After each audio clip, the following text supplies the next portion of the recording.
La famille royale saoudienne, rien que le nom évoque le luxe, le pouvoir et des milliards de dollars. Mais au-delà des yachts dorés, des Bugatti sur mesure et des clubs de foot européens, qui sont vraiment les Saouds? Comment une famille issue d'une oasis désertique a-t-elle conquis un territoire entier pour en faire l'un des États les plus puissants et les plus influents de la planète? Voici l'histoire d'un pouvoir hors norme, celui d'une famille devenue un empire. Diriyah, les racines d'un royaume. L'histoire commence au XVIIIe siècle, dans une oasis reculée appelée Diriyah, au cœur de la péninsule arabique. À l'époque, la région est divisée entre tribus rivales, sans pouvoir centralisé. Mohammed Ben Saoud, chef local ambitieux, rencontre en 1744 un religieux iconoclaste, Mohammed ibn Abdel Wahhab. Ce dernier prône un islam épuré, rigoureux, qui rejette toute innovation religieuse. Ensemble, ils scellent un pacte. Le pouvoir temporel des Saouds s'alliera à l'autorité spirituelle du wahhabisme. Ce mariage entre sabre et prêche donne naissance à un mouvement expansionniste. C'est le début d'une longue conquête. De l'effondrement à la reconquête. Mais en 1818, l'Empire ottoman, inquiet de cette montée en puissance, réagit. Avec l'aide du vice-roi d'Égypte, ils écrasent l'émirat de Diriyah. La maison des Saouds est déchue. Ses membres sont pourchassés, exilés, exécutés. Pourtant, l'histoire n'est pas terminée. Un siècle plus tard, un jeune prince ressurgit des sables. Il s'appelle Abdulaziz ibn Saoud.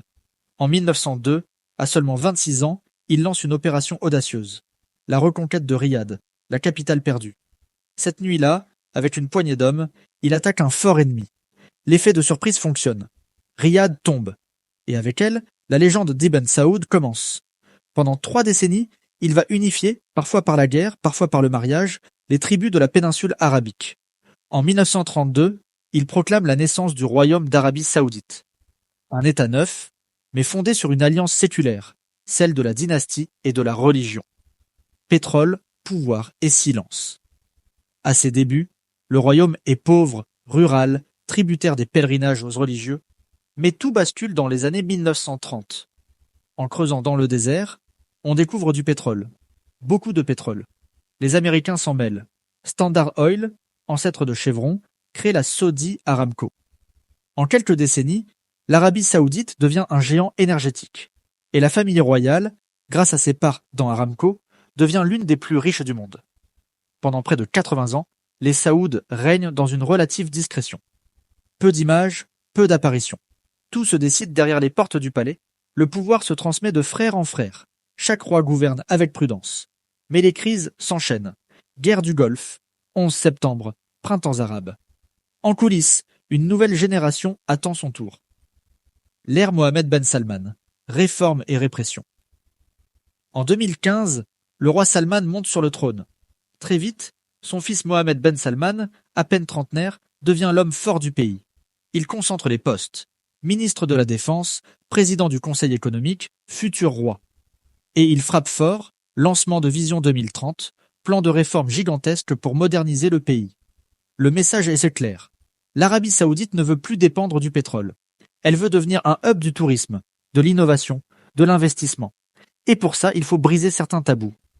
En quelques années, MBS autorise les femmes à conduire, rouvre les cinémas, légalise les concerts, accueille des stars internationales. Des mesures qui tranchent avec l'image conservatrice du royaume. Mais en parallèle, il verrouille le pouvoir. Purge d'opposants, arrestation de princes, journalistes emprisonnés. Pour beaucoup, Mohammed Ben Salman incarne une modernité de façade et un autoritarisme assumé. Une fortune sans équivalent. La richesse de la famille royale saoudienne est tout simplement hors norme. Leur principal atout, Saudi Aramco, l'entreprise la plus valorisée au monde, générant des centaines de milliards de dollars de bénéfices chaque année. Et si l'on additionne les actifs personnels, les propriétés, les investissements et les revenus pétroliers, la valeur nette de la famille pourrait atteindre plus de 1000 milliards de dollars. Ça dépasse l'imagination. Un château à 300 millions d'euros en France, une flotte de jets privés, des yachts plus longs qu'un terrain de football. Même leurs voitures sont des œuvres d'art roulantes, souvent customisées avec or et diamants. Mais leur fortune ne se limite pas aux objets de luxe. Elle est stratégique. Les Saouds ont investi dans des géants comme Twitter, Uber, Citigroup, Euro Disney et plus récemment dans le sport, notamment à travers l'achat de Newcastle United en Angleterre. Soft power, géopolitique et influence mondiale. Ce qu'on appelle le soft power saoudien, c'est cette capacité à utiliser l'image, l'argent et les alliances pour peser sur la scène internationale. En rachetant des clubs, en accueillant des tournois sportifs, en créant des fonds souverains massifs, la famille royale façonne une nouvelle image du pays. Mais cette image ne va pas sans ambiguïté. D'un côté, on promeut des festivals, des start-up, du divertissement. De l'autre, des voix s'élèvent. Guerre au Yémen, censure, droits humains. C'est un jeu d'équilibriste entre ouverture et autorité. En mars 2023, un tournant historique. L'Arabie saoudite rétablit ses relations diplomatiques avec l'Iran sous médiation chinoise. Un signe que Riyad cherche à redéfinir son rôle dans le monde indépendamment de Washington. Philanthropie, image ou engagement. Pour contrebalancer les critiques, la famille royale mise aussi sur la philanthropie. La fondation MISC, créée par Ahmed, forme des milliers de jeunes aux compétences de demain. Le centre King Salman pour l'aide humanitaire est actif dans plus de 80 pays.